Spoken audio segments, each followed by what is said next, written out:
strong.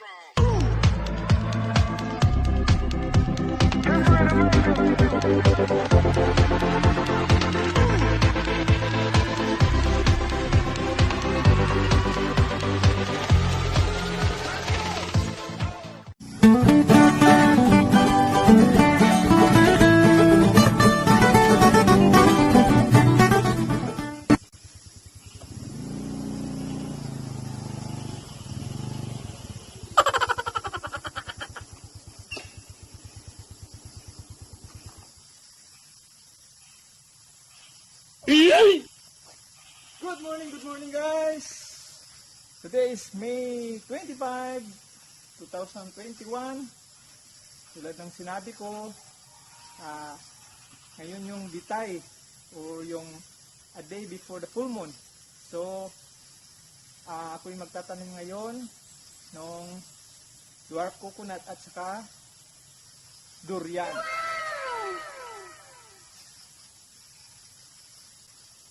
So guys, mayroon akong dalang tatlong seedlings ng durian.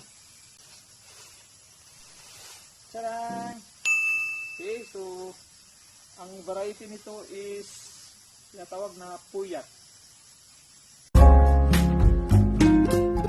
Ang ginawa nating hukay para sa durian ay may sukat na isang talampakan yung lalim at nasa mga 8 to 10 inches yung diameter.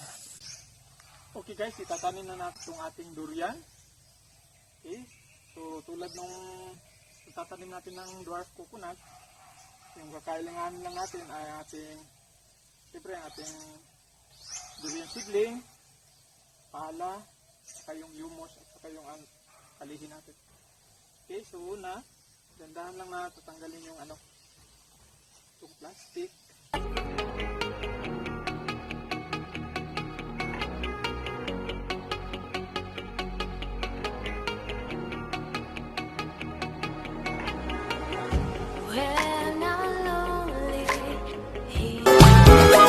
So yan guys, tapos na natin natanim ang ating durian. So tulad din nung ating dwarf coconut, lalagyan din natin siya ng parang bakod at the same time yung magsilbing shade niya para yung dahon ng durian ay hindi rin malalanta sa sikat ng araw. So yung pagtatanim ng durian at saka ng dwarf coconut ay hindi nangangailangan ng malaking preparation ng abono during planting. So lalagyan na lang natin ito ng abono after a month or pag-establish na yung rooting system. So yan siya ang ating durian ay naka-intercrop. Ayan yung lumang puno ng niyog. And then doon sa kabila naman ang ating tinanim kanina na dwarf coconut. Okay, so naka-intercrop din sa mga puno. Ating tinanim na durian ay isang grafted. Ayan.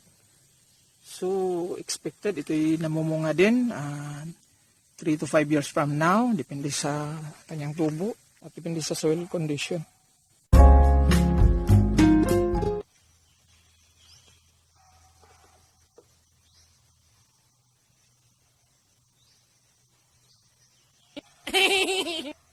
Guys, kumakain ka ba ng durian?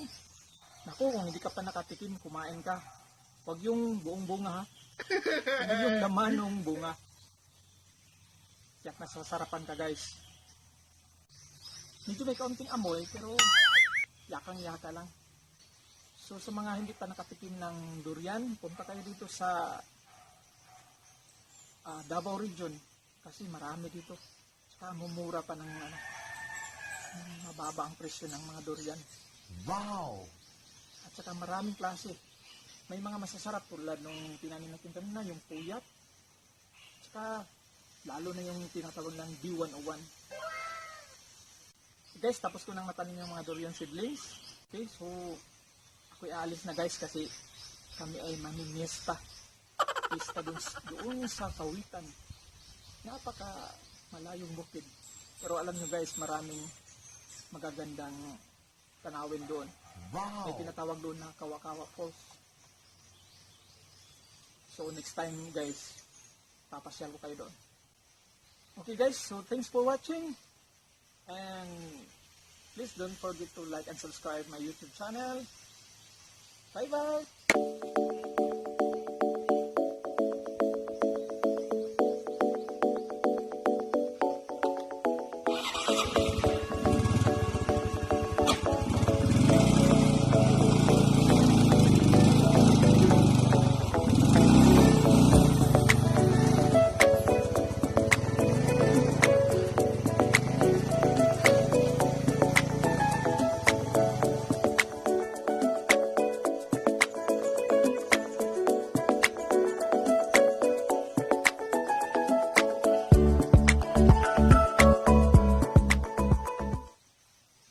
Teka, naiwan ko pala itong camera ko.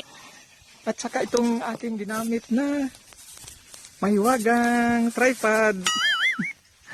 Plastic chair. See you in my next vlog guys.